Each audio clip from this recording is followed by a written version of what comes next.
Okay, our next topic is permaculture. So we have with us Muneeb bin Yousuf, who is the Chief Sustainability Officer at Urban Hijau. Urban Hijau produces locally grown wholesome food and train people to do the same, empowering communities to take care of their own waste and help to establish sustainable urban farms within their own neighborhoods. So we would like to welcome Muneeb bin Yousuf. Okay, wonderful. Thank you, Dr. Faisal, for the introduction, and thank you, Dr. Reshmi, for organizing all of this. It's been wonderful to see so many participants, and definitely the presenters, all the people who are involved in this program. It's quite a refreshing thing to come back again and join such an effort. And again, very, very happy to hear from Chia Yong Ling from the Langit Collective. You see, one thing that we always find very refreshing and really interesting is every time you find somebody who has understood the concept of natural effort, our ideas keep bouncing back again and again and again. And I hope from my conversations, from Mr. Chia's conversations, and all of the conversations, if you realize one of the things that's been said over and over again, I'm going to categorically say it very clearly. If there's one thing that you can take away from our talks is remember, we're talking about soil again and again and again. It's all about improving our basic resource on earth, which helps our whole human civilization thrive, is the soil. So we'll be talking a little bit about that. Let me just bring up my presentation so that I can screen share. Okay. Are you guys able to see my screen? Yes, we can see. Perfect. Okay, so today my topic is about permaculture, sustainable design for the future, right? And now, what does that have to do with farming, and what does this complicated word permaculture has to do with everything that we are discussing about? So briefly, we'll talk about the introduction of myself and my farm here at Urban Hijau. We'll talk about the evidence to act against. We keep highlighting something very important, which is been highlighted again by the presenter before, but I'll just touch base on a couple of things that I feel are quite important for understanding the reason why we are doing what we're doing. And then permaculture design itself is very detailed, but we'll just talk about one of the elements or one of the design systems in permaculture design, and then we'll close it with how people can join as well. That's me, Muneeb bin Yousuf. I'm with Urban Hijau for the past 4+ years. Basically started off permaculture back in 2011 when I did my course. I've been organizing several permaculture design certificate courses over the years. A typical certificate course is for 2 weeks. So what I'll be sharing with you guys here is a very, very small aspect. As I said, as we have heard from the other presenters as well, if we keep going into it, we can talk weeks and weeks about things which are related to the whole design and these topics. So then we have been involved in several other projects before I decided to join in Urban Hijau. Now, what is Urban Hijau? Urban Hijau was basically founded in 2015 by the permaculturists, basically one of our group of students. They decided to do something. They decided to come together. One of them had an abandoned piece of housing plot. So we decided to prove whatever we had learned in the 2 weeks to come together and start. So the whole concept of awareness and sharing what by doing started off, and basically we've been developing several things inside Urban Hijau. Quick one again, we have actually, it's good for people to come by and visit our Sunday market. Later on, I'll share some more details about this. But there's a lot of different techniques that we have been implementing in Urban Hijau over the years. So it'll be very impressive and interesting to see all of these different processes by yourself if you come down here. We actually host different teams of corporates, different types of activities from children to adults. We also have our team events. We do live stream events as well, especially because of COVID. We've been doing more of those. But yeah, I mean, um participants training students from as young as 3 years old to university students to participants from all around the world. We have active community of youth and volunteers that come and help. And actually, the number here is not right. It's 100 plus tons already. We do a lot of waste processing, especially food waste, to basically gear towards the whole creating more and more soil, good soil. This is some of the programs that we've been doing since last year, especially, a lot of needy people, they don't have fresh vegetables. So we've been sending out fresh vegetables to many, many NGOs, and also to teach them so that they actually can do their own growing and have a better livelihood from there. So let me come back to the main topic. That was just a little bit about us. You can find out more from our website, or even by coming to the market or contacting us later about us. But get back to the topic of what is permaculture and why are we talking about permaculture in the first place. Before we go into the definition and details of permaculture, there's very, very basic things that we have to realize. Again, I already mentioned soil. We are having resources on earth, like, we are perhaps like a very, very fortunate child with a lot of inheritance from our ancestors. We've got soil, we've got oil, we've got so many minerals in ecology that we already have with us. Now, this is constantly being depleted. We are losing it daily. So what do we do then? What is the consequence of this? All of that produces a lot of pollution. Every part of the world is right now polluted. Things that you can see and things that you cannot see. The air, water, oceans, even like, for example, the microplastics. If you go into the sea, which looks beautiful, you go inside and you take a sample and you'll find so many microplastics. And guess where this is coming from? The number one source of microplastics, just to share with you quickly, it actually comes from your textile industry. A single wash of your clothes, which are full of plastics, can release so many microplastics into the whole stream of water that eventually ends up in the oceans. So there's a lot of consequences from the activities that we are currently doing. And the result is extinction. It's fish, animals, bees. We hope it's not going to be humans. So that's the ultimate reality of where we are heading. So what do we do about this? Again before that, a simple example to reinforce this idea. Currently in this world, we spend typically 15 to 20 calories of energy to produce 1 calorie of food. Imagine you start a business and you spend 15 to 20 ringgit on your products and you sell it for 1 ringgit. How long is that business going to survive? It's very important we understand the basics of our systems that we've established. This is our conventional. Some people say 10, some people go more. Recently, there was a new innovative design for a agricultural system, a small scale system that got awards on sustainability. And I did the calculations, and the energy conversion was 100 to 1. That means 100 units of energy are put in to produce 1 calorie of energy. Does that seem like something that's going to be sustainable, that's going to last? Only while we have that inheritance can we do this kind of things. So we have to revisit what are we really doing and how to change that. And there's disruptive innovations that have come in. We have minimalism, zero waste lifestyle, circular economy, climate change, so many things that we have. These concepts, many of them are more personal to us than others, but there are so many people who are trying to come together to figure out which area of sustainability or human life can we tackle and how do we do it, right? So much of effort being done. How does it all come together? Now, in permaculture, it's all about very, very basic things. It's about ethical, sustainable design. The key thing is about designing human living.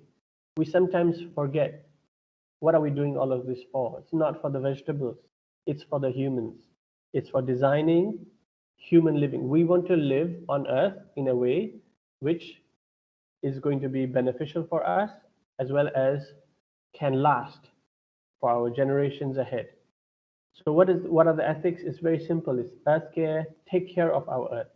It's people care, take care of the humans that are living on earth. That's important. It's not about just producing vegetables, but it's about understanding the ethics. And then fair share. When you have too much, share it appropriately. Too much of anything becomes pollution. And we do it by intentional design, by thinking, what do we really need?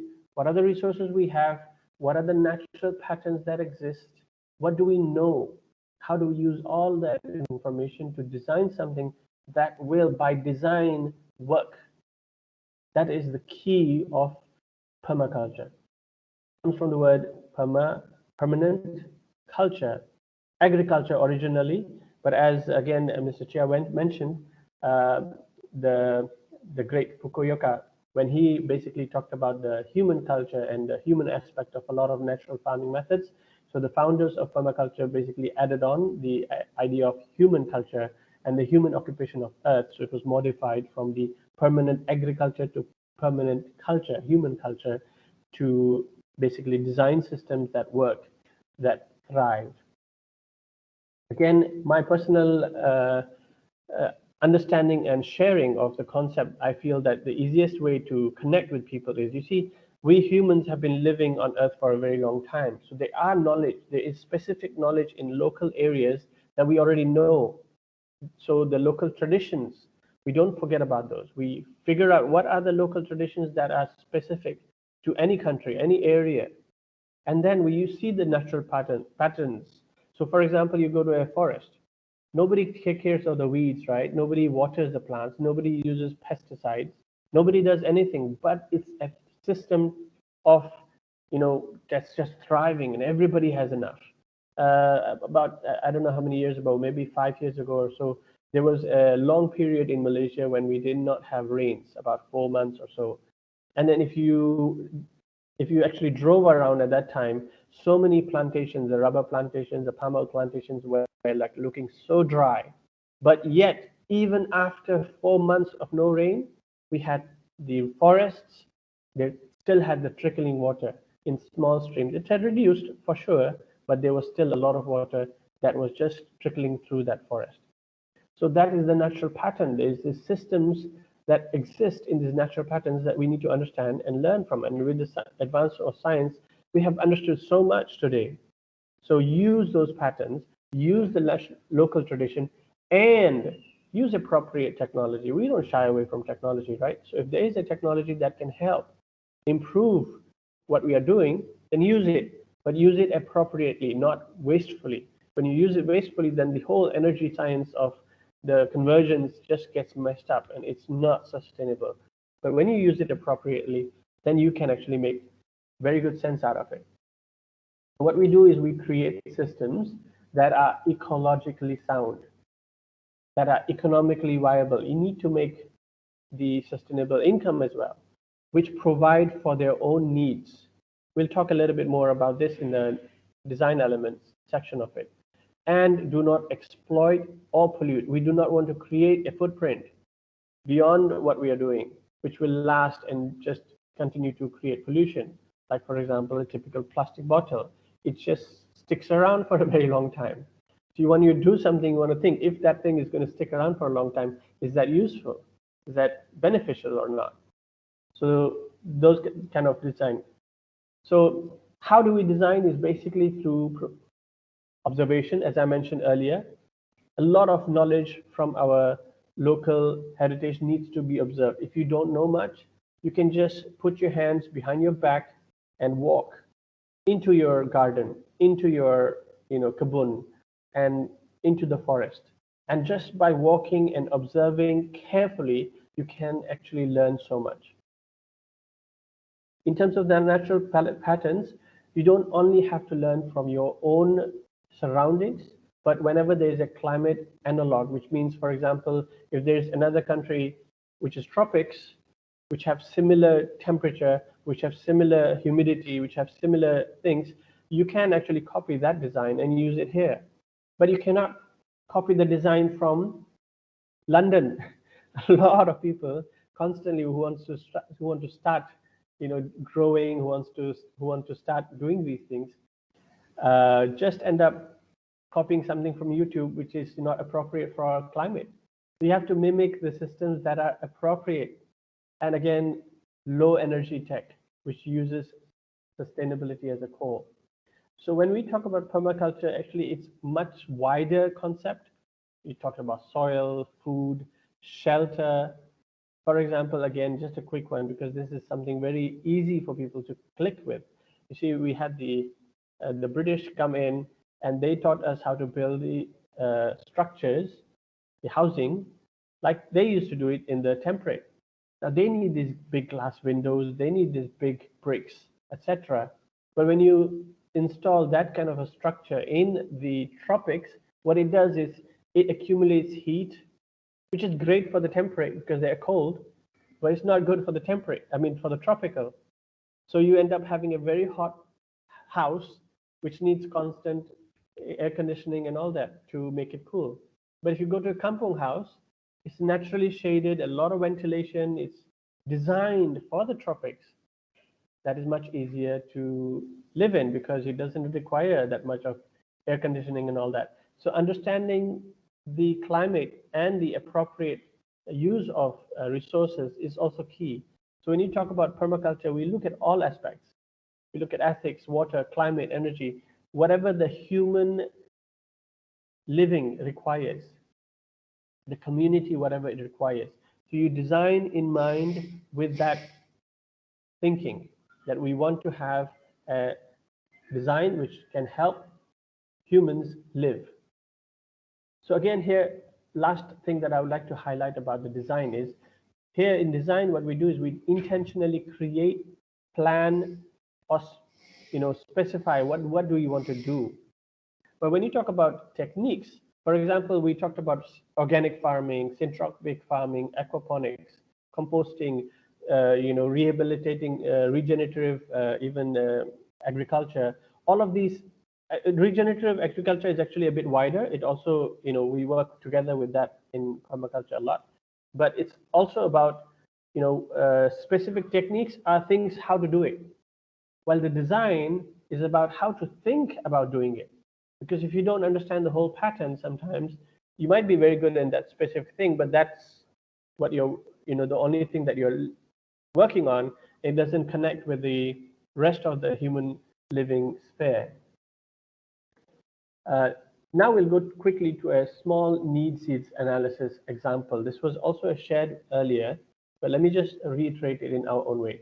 Typically, what we have in Malaysia, for instance, say chicken farming or fish farming and all that, the big area we have, which is the yellow area, 70 to 80%, a lot of that cost of doing business, cost of raising a chicken, cost of having a big fish, goes to the variable cost, which is just feed.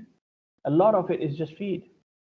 So where does this feed come from? It actually comes from all the way from around the world, soybeans and corn and whatnot, these pellets that are created elsewhere. And then we have a very, very small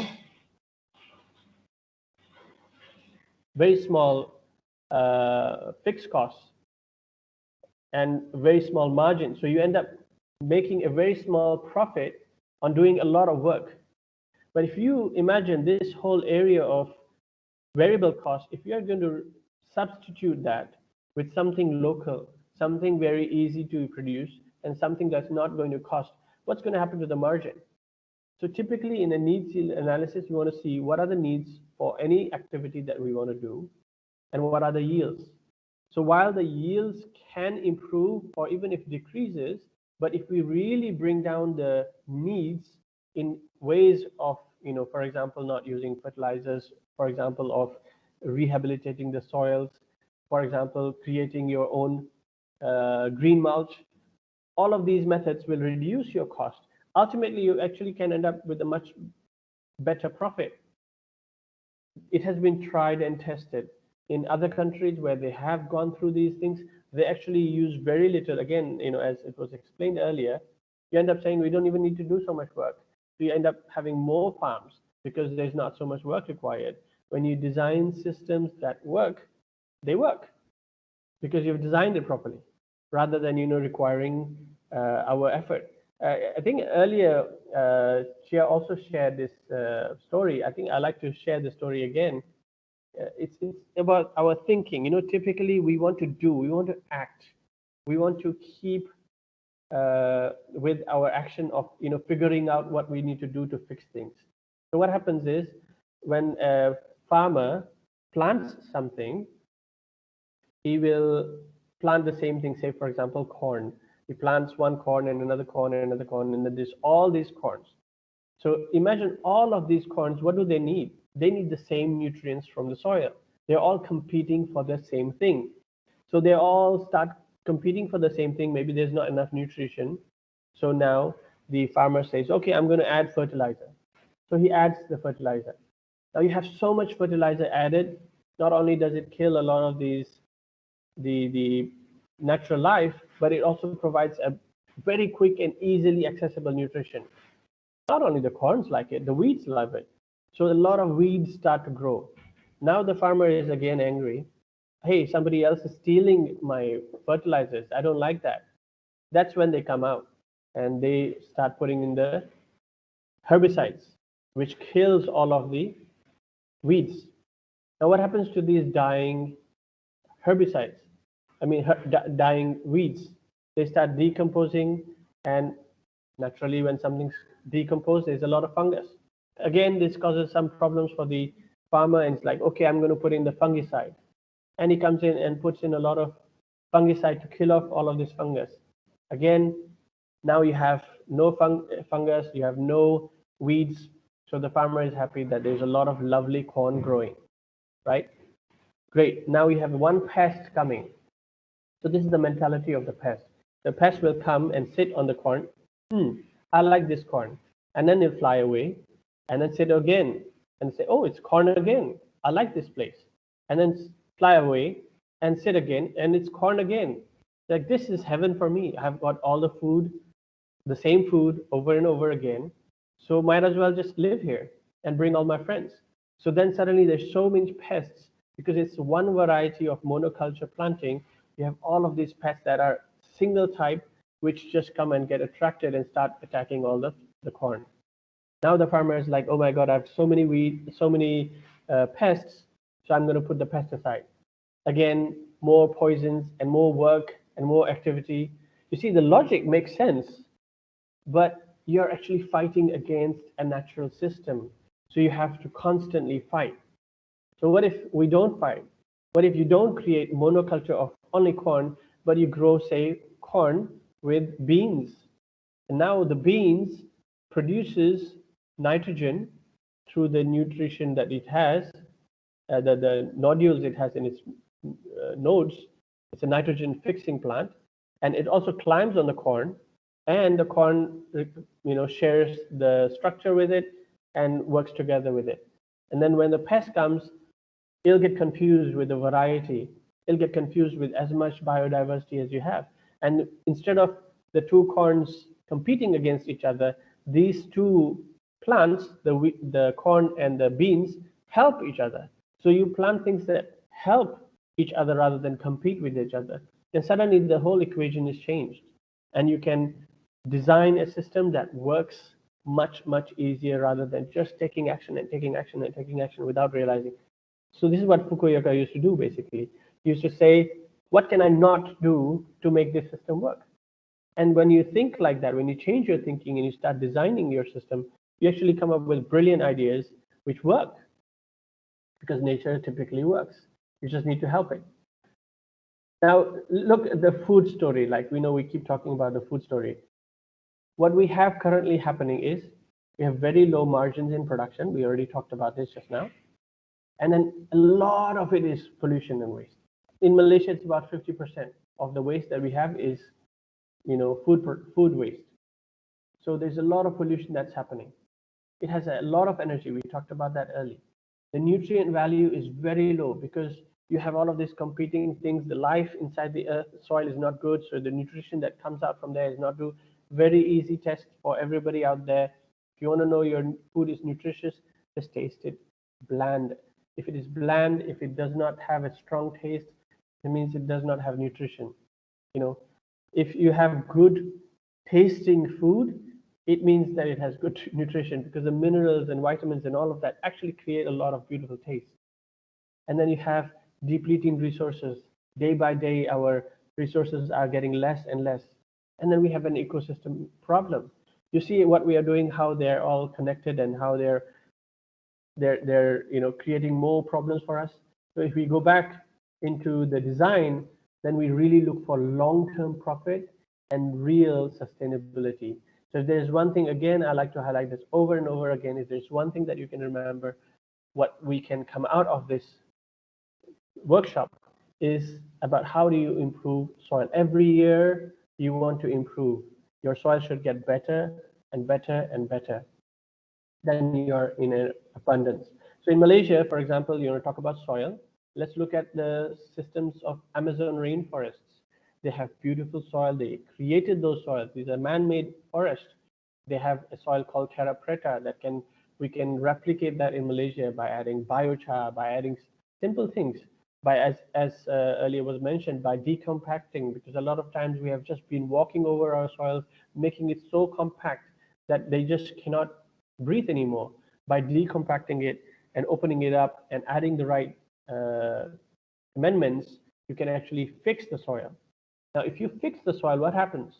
Water, we have a lot of water. We don't have a problem with water. In Malaysia, there's tons of water that fall from the sky. It's free. How do you store the water becomes a problem, right? But if your soil improves, a simple 2%, only 2% increase of organic matter in your soils increases the capacity for the soil to hold water by 66,000 liters in 1 acre. So you a bit of improvement of soil, and the water is just held. Earlier we were talking about some of the statistics about 1 acre. 66,000 liters is 66 IBC tanks. It's a lot of water, and it's just inside where it's required. It's not in some tank. So all you need to do is improve the soil, and then the water is there. And then we have sun. We have abundance of sun. We have too much sun during the day. So why not create multiple layers like the forest, where we have some trees which create a little bit of shade for rather than having just the black tarp which reduces the shade. Why not have the right systems, creating multiple layers, growing multiple things rather than just one thing? A simple case of how you can grow what grows. That's applicable in the jungle, that is applicable in an suburban community, and that is also applicable in your garden. Just go outside your garden, walk around, have a walk in your area, and see what are growing, and figure out what are these things that are easily growing in your area. Take those and start growing in your those edibles especially, and growing in your own garden, and you have a simple, guaranteed win-win case. Not only are you growing things that are appropriate for your area, but you have a proof that it actually works. So the transition to sustainability, fixing these things, is actually the only way. Many people think, no, we need to get quick money. No, actually, if we fix our systems right now, in the long term, this is the only option. For the whole of humanity, we have to do this. We have to fix and understand our relationship with our ecology and make those patterns work appropriately according to the climate. We cannot force things to grow which is not appropriate unless we are using huge amount of energy, huge amount of work, which by definition is not sustainable. Last thing that I'll share here quickly, and after this I think we can go into a lot of questions. If only 10% of people actually do this, earlier it was mentioned, right, 25%, it is actually shown there's so much abundance that only if 10% does it, there's enough for everybody. I'll just share a quick example from my own garden. I taught my father a small technique called banana circles. So we just dig a small pit, you put in all your green waste inside that pit, and you grow the bananas around it. It started producing so well, so much, that we cannot eat by ourselves. You end up sharing with your neighbors, you end up sharing with your colleagues in the office, and everybody is like, this banana tastes so wonderful. A single simple step, which is following the natural pattern, produces so much that there's more than enough for everybody. So it's only about us creating that change, creating that critical change that is actually enough within our communities. In Malaysia, we have roughly about 80% urban community already. All the produce that's coming out from all around the world or the suburbs.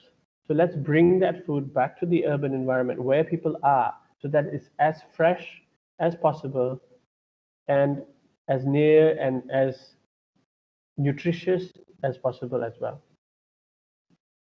You can come by to our Sunday markets. We are open every Sunday on from 9 to 12 and walk around the farm, learn what you can and, have questions and share ideas. I'll definitely take a lot of questions and, discuss things. So with that, I will close it because otherwise I'll have to go into too many details.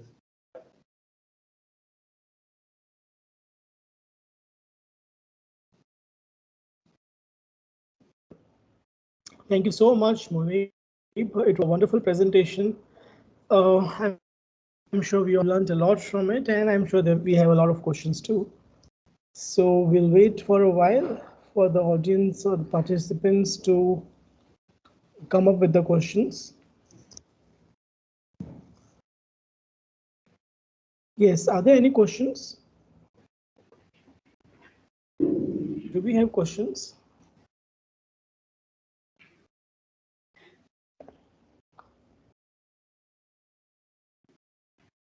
Okay, I think I'll start with my questions then. So can I post? Okay, yeah. Yes, Muneeb, is it okay if I ask a few questions? Sure, please go ahead. Okay.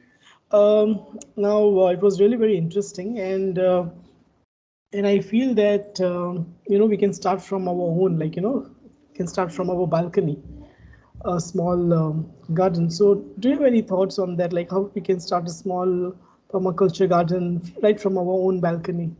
Yes, for sure. Let me give you a simple statistic on this. The balcony is the most productive space that you can ever have. Of course, you need a bit of sun. That's period. You need good amount of sun, at least 3-4 hours for growing things. But if you have the sunlight, the balcony is the most productive per square foot. You cannot have a better, higher yield than that. I'll give you a simple example for what I did. When I was staying in my previous place, I was not active in the farm, so of course I was planting on my balcony. I had about 30 to 40 different species of plants in the corner of my balcony. One corner of my balcony, not the whole balcony, and it's a small balcony. From tomatoes to we have Malabar spinach. Not only does it look beautiful with the pink stems, it's edible, so it's very nice. I had yams growing. I just tried it; it worked. I had sarai for sure. I had aloe vera. Aloe vera is excellent, easy to take care of. Things which are so easy to grow. I had beans. I had so many different varieties. Right now, I can't even remember all of the things, but I remember counting about 30 different varieties of plants just in one corner. Now you'll say, why do we grow so well in a balcony rather than in a farm? Now imagine in 1,000 acres of land, are you going to take care of every plant? No. But in the balcony, you can actually take care of every leaf, make sure they're doing good. And you just need 5 minutes a day. You don't actually need a lot of time. Just go there, have a look, talk to the plants, clean them out if they have a small disease, just flick over the pest if there is somebody disturbing. It's as easy as that, 5 minutes a day. There's a very easy concept, actually, if you guys want to start something, whether it's in your garden or in the balcony, it's called square foot gardening. So what you do is very simple. You have 1 square foot of area that you plant one plant in. And at any one time, because sometimes, you feel like, oh, this is going to be so much work. How am I ever going to do so much work? So make it very simple, 1 square foot a day. It'll take you about 5 minutes to 10 minutes to tackle 1 square foot. It's very small. So you just, grow something there on one day, and then next day you just grow something in another day, another square foot. And suddenly you will have a full garden with a variety of things growing. in one small balcony. But yes, you do need a bit of sunlight. Wow, great. So I particularly have a problem. Like, I have sunlight for 6 months, and then another 6 months I don't have sunlight in my balcony. So the time when I have sun, at that time I really can grow well, like tomatoes, and the few things they grow really very well. But the moment the sun starts fading, then everything dies. So is there any solution for that? So again, the problem is the solution, as we always say in the permaculture. So if there is high sunlight, you grow things that like high sunlight. If there's low sunlight, you grow things that don't necessarily like a high amount of sunlight. For example, typically leafy greens will grow very well even if there's less sunlight. But if you have fruit producing plants, vegetables like tomatoes or bindi or tarong, all of these have fruits. So then you need more sunlight. So just switch to lettuce. It will grow. It's pak choy, maybe it will grow a little slower depending upon how much sunlight you have, but it will still grow. Yeah, true. Thank you so much. That should really help. Then we have few questions from the audience. I think I'll take up those questions first. If we have time, then I'll again come back to my questions. Okay. Sure. We have a question from Ben. Are permaculture and organic farming similar, or what are their major differences? Wonderful question, and I was hoping for this question because it's a bit of a cloud even within the permaculturally certified people. Sometimes they put permaculture and a lot of other types of regenerative agricultural tools together. You can think of it like what Jeff Lawton says. All of these different techniques, organic farming, for example, organic farming can be organically certified. You can have a monoculture corn farm which is fed with organic fertilizers and organic pest repellents and have it as a certified organic farm. But if you ask me, is that really nutritious? It's labeled organic, but is it really nutritious? If you do not have that ecology, if you do not have that soil microbiology to support that plant, then you will not get a nutritious plant. So what is organic can be a huge spectrum. A lot of organic farmers actually do very good things. I'm not going to complain about that, but you have to understand the definition. Now, again, all of these different types of farming are farming. So in permaculture, we design systems. Why a lot of focus of permaculturists goes to farming? Because it's about priorities of life. So if you talk about priority of life, the first is air. You need to breathe 4 minutes, you die if you don't breathe. And then you have water. You need more water, and Malaysia has abundance of water. We don't need to worry about that. And then third is food, nutritious, wholesome food. So a lot of permaculturists naturally end up attacking that part, which is food. But permaculturists can design houses. Permaculturists can design landscapes. Permaculturists, like for example, we had Rosemary Moore from Australia come down, and she said she used the permaculture principles to help design the flow in a museum where the people will walk through and how will the flow be very smooth. So permaculture principles by design is just about designing things that understand the patterns of nature, and using those patterns we will design something. Agriculture happens to be one of those things. You can design a kitchen. Like for example, we try our best to not use energy. In permaculture design, we'll try our best to have systems which have less energy input. We have zonal analysis and sector analysis.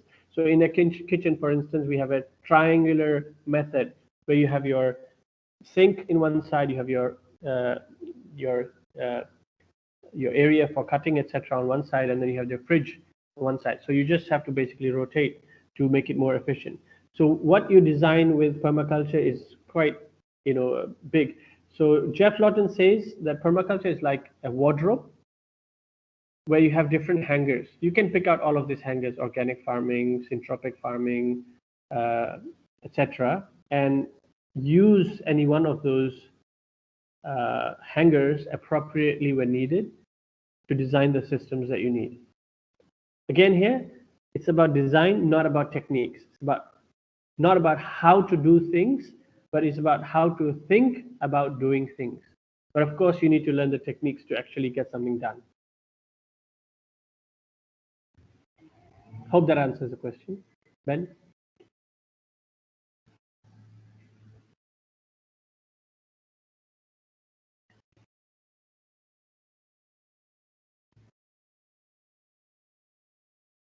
Any other questions? Thank you, sir. So move on to the next question from BK How. Uh, he is asking how to deal with rats in the garden.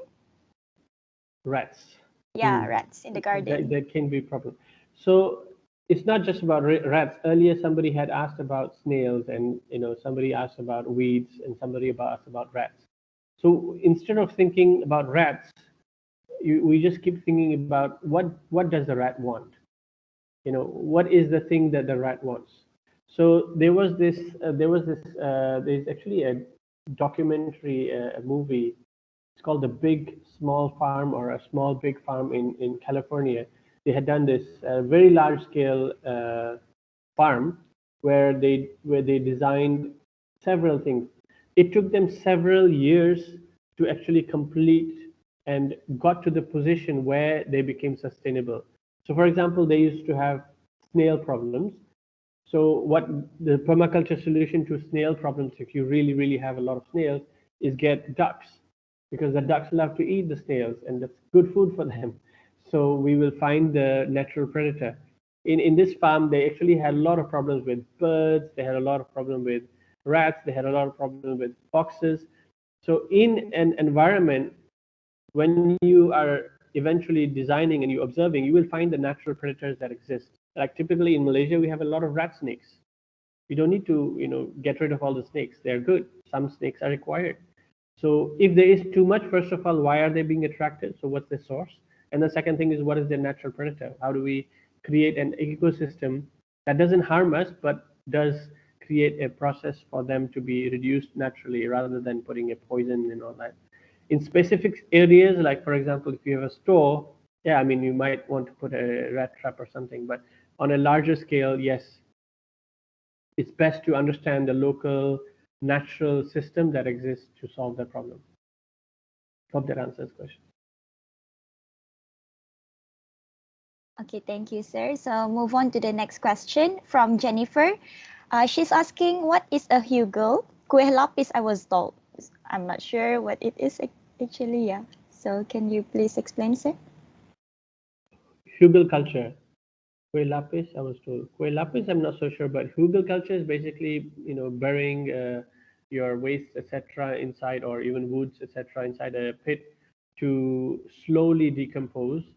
And basically, what comes out of that is fertility. So you have a slow release fertility that is under the soil as buried things. In Malaysia, I wouldn't recommend it. In certain areas, it's okay, but because a lot of rain comes in Malaysia, so if it's too wet, you will end up having a lot of anaerobic composting that's happening. And Malaysia typically is quite fast with composting if you have the right environment. So you don't really need, like in temperate, it composting doesn't happen very fast. So you have a log which just sits there for years, will just sit there. But in Malaysia, it's typically very fast. So in temperate climate, what they do is take a log and they bury it inside the soil, so that slowly decomposes and becomes fertility for the plants. In Malaysia, it can be done, but it's not definitely needed. There's another question I think I'm reading here. I'm not sure. Maybe it's related to this, which is I bury my kitchen waste, like fruit peels and vegetables, in. But I have problems with some animals, probably rats or squirrels, digging into. Yeah, especially if you have meats, then they will usually go into this. Easiest way to deter them or is basically creating a layer. So all your waste, kitchen waste, is nitrogen, is high, hot ammonia that's there. Balance that with carbon. If you have these two balanced properly, you will have a naturally very hot compost that's going to form. And when something is hot, it will avoid all of these other things, will typically actually stay away, because it gets quite hot. It's like 60 degrees Celsius inside there. So even when we do open composting, we don't usually have. But if it's a cold compost, like if you have a lot of these vegetables and peels in one area, then it becomes inaerobic, and that means it does not have enough oxygen. It's cold, and then you have these problems of pests coming in because then they'll be attracted to this. So having a layer of covering the kitchen waste with carbon, like what to use for carbon is your cardboard shreds, your newspaper shreds, or your dry leaves or dry grass. All of these you can use as your carbon to cover this up. Hope that'll help.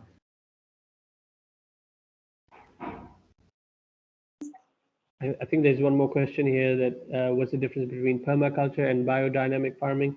Again, I would say the same thing. It's basically about permaculture is about thinking how to do things, while biodynamic farming is about one of the techniques that they use specifically in farming, which can be applicable in permaculture if appropriate for the local climate and the system we are trying to design. Because it's all about what do you want to take out from this system. Is it going to be something like agriculture, or is it something like, people, you want people to live there? Then you have to look at the holistic design rather than just the farming element. To start on poor soils, we need to first identify what can grow on the soil. Do you have recommended reference to identify these pioneer species?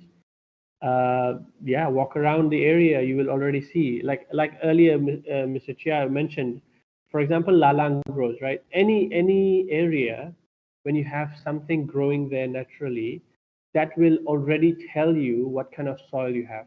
For example, if your soil is very compacted, the natural plants that will be attracted to that soil are soil that break up the soil. For example, soils which plants which have tap roots. So if you have compacted soil, taproot plants will go in and try to break up the soil and open it up.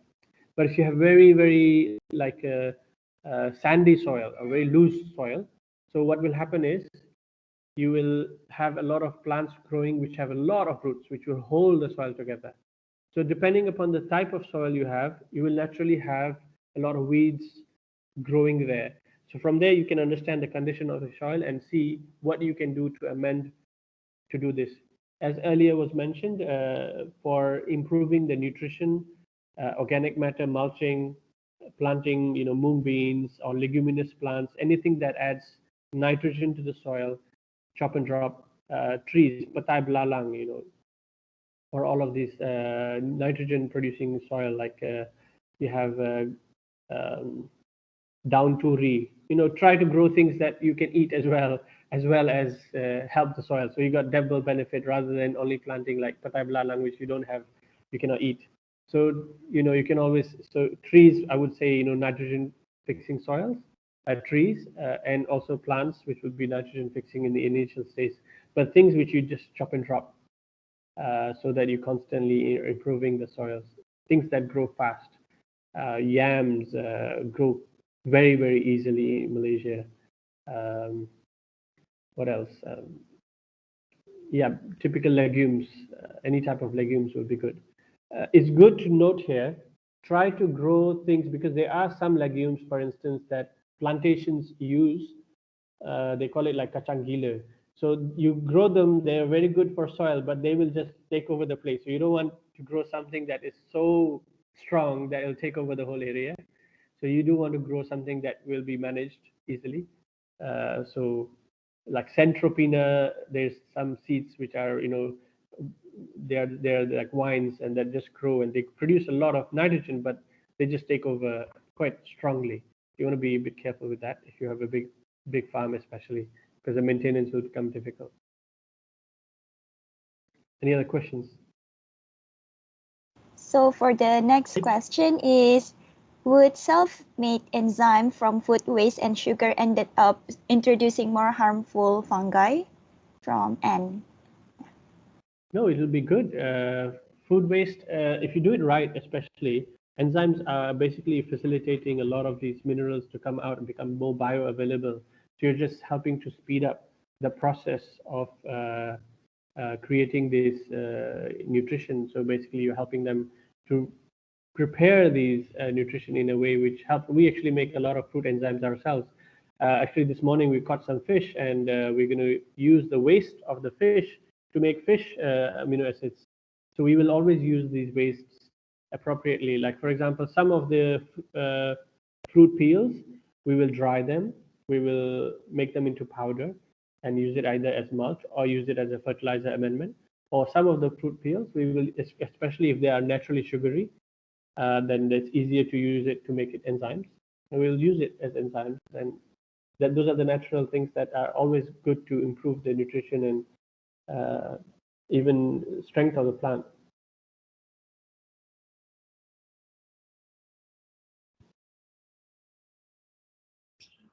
Thank you, Muneeb, for your presentation and answering all the questions. Actually, the moderator, Dr. Faisal's laptop got hanged, and that's the reason why he couldn't continue with it.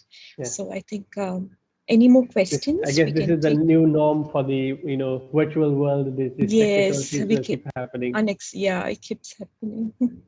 So any more last questions, anyone, before we proceed further? Okay. So I think, Balkis, you can I would like to wrap up. I would like to wrap up with again highlighting a few things. Remember that Malaysia, you have a lot of abundance naturally. When people like Jeff, etc., when they come to Malaysia, they are really shocked at how fast things grow here, because you have abundance. We have the infrastructure in terms of the roads and whatnot. We have rain. We have abundant rain. You just have to learn to harvest it, harness it, and keep it. And we have beautiful sunlight. So if you appropriately plant the right things, fruit trees, your local varieties, Garcinia, Cambogia, you go back to the local varieties of things that have been growing in Malaysia for forever, then it really becomes much, much easier. But if everybody wants to plant tomatoes, that is going to be difficult. So think about growing things which work here first. Once you get experience, then you can create the environment to grow tomatoes as well. But that's later. Start with those things that grow. So grow what grows, as my director always says, grow what grows. It's very good wisdom. I think now we have Dr. Faisal back on board. So yeah, okay, continue. Thanks. I'm so sorry for the technical glitch. Thank you so much, Balkis, for covering me up. Okay. So again, we have another question now. I'm facing a losing battle with squirrels when it comes to harvesting my fruits. How do I get rid of squirrels? Yeah, we went through those questions earlier. Okay. Already it is done. Yes. Okay. So if there are no questions here, okay, I have a few more questions then. Are there any disadvantages per se of permaculture? Permaculture, by definition, is designing things that work.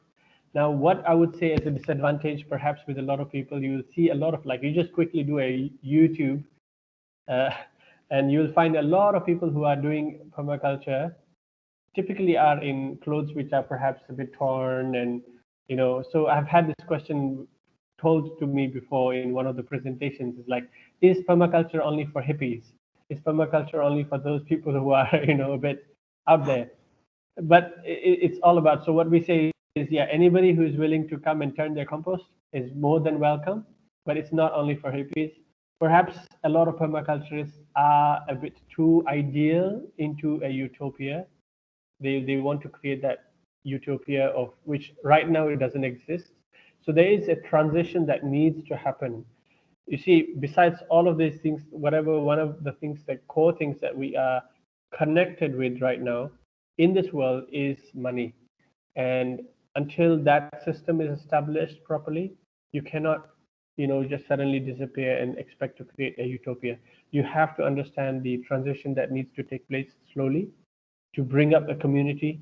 That's why it's best to design systems which are community. If you want to do it your own way, a lot of people are permaculturists. They like to go to their own farms and then do their own way. So it's been a very difficult journey even for us, learning that actually by doing your own, it's not easy. it's best to actually connect with the community so that you can build the whole community. It's much more difficult in the sense that you have to deal with so many people, but it's much easier for the resilience of the system to be designed as a community rather than as an individual. Perhaps that I would say is a shortfall for the current permaculturists. Very true. Thank you so much. Then you were talking of few certificate courses which you all run. Would you like to give us a brief on that? We haven't been running any permaculture course recently. I would love to start again. It's just a matter of time. It's a 2-week course, so it does take a lot of effort from us. Most of the courses that we have been doing recently have been more specific. Like for example, Reach Your First Harvest is a simple course which teaches people how to grow in a pot and get their harvest. Not grow for the sake of growing, but grow for the sake of getting a harvest. So we have been doing a lot of focus groups with the NGOs to help the needy, to give them the vegetables, to train them how to grow their own vegetables, and then so that they become this. But talking about permaculture, there's a lot of courses online that anybody can sign up for. Hopefully in future, if we have, probably next year, if we have a course, we will definitely share the details. But the permaculture design certificate course is a theoretical course. I'll make it very clear. It is not a technical course. It is a way to think of how to do things and not to tell you how to do things. There are a lot of techniques that are taught to understand concepts, but that's not the purpose of it. The purpose is understanding the real design mentality, which is the core of the human civilization, which is missing right now. So it's not a technical course because some people do misunderstand. It is a 2 weeks intensive course. People who work at our farm typically all are permaculture certified because by understanding that bigger picture, it does help to connect a lot of dots, which otherwise we are unable to do. All right. Okay. Thank you so much. I think we have another question from Ben. Can permaculture totally replace compound fertilizers? Can it be used in combination with compound fertilizers? So this is how I look at it. Like, for example, I'll just share my practical experience in this. So we have an aquaponics unit here. So the aquaponics, how it works is you feed the fish produce waste. That waste is naturally converted from the bacteria into food for the vegetables. Now the fish pellets do not have some nutrients like iron. They don't have enough magnesium. So if you just depend on the fish pellets, it's not going to work because you're going to have deficiencies of certain minerals. So we do add, for example, iron, a specific type of iron that is bioavailable for plants. We do add Epsom salts to add some other minerals. So we do add specific minerals in their organic form to the system appropriately. But to me, as a farmer, it's not about thinking, okay, I add this, so it's done. So I constantly think, how do I replace this? I don't want to depend on an external source of iron and external source of magnesium.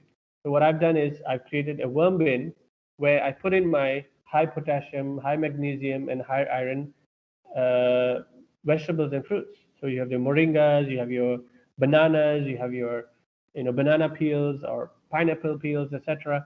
All of them have their minerals inside them, food waste. So the worms will go through that and produce the worm juice, which goes back to the fish and creating it in the best form that is possible. So rather than thinking, do I need it? At the moment, if you need it, add it. But in future, think of how to replace it. Grow the things, not only what you want to grow, but also grow the things that the plants need. So you have that whole thing sorted out. So you just keep going back the rabbit hole. So you keep producing the things that's needed. Hope that answers the question. I think that's a wonderful explanation. There are few participants who would like to know where your farm is and how to contact you. Okay, it's very, very easy actually to find us. We are just opposite Wanutama. If you know Wanutama, Tamantun, we are next to Tamantun, Dr. Ismail. Sungai Penchala, if you just Google Google Maps or ways you can easily find us. Very, very central location. Just come by on Sunday morning from 9 to 12. We are open for our Sunday market. So we actually sell our vegetables and other things at the farm. So you guys are welcome to come on a Sunday morning. Of course, when you come in, please maintain appropriate distancing and sign in appropriately as well. And if you want to contact us, you can definitely go to our website, which is Hijau, just Urban Hijau, uhijau.org, or contact us at info@uhijau.org. All right, Mr. Muneeb, it was really a wonderful presentation, and thank you for all the answers. I think you answered them in such a way that it's so easy for everybody to understand. Thank you. So I'm sure this will give people interest in all these new techniques, although they're not very new, but many people are not aware of all these things. So I think if we all can work, it would be like working for the entire planet. So Yes. thank you so much for this initiative, and thank you so much for accepting our invitation and delivering this wonderful talk. You're really Thank great. you. Thank you. Thank you so much.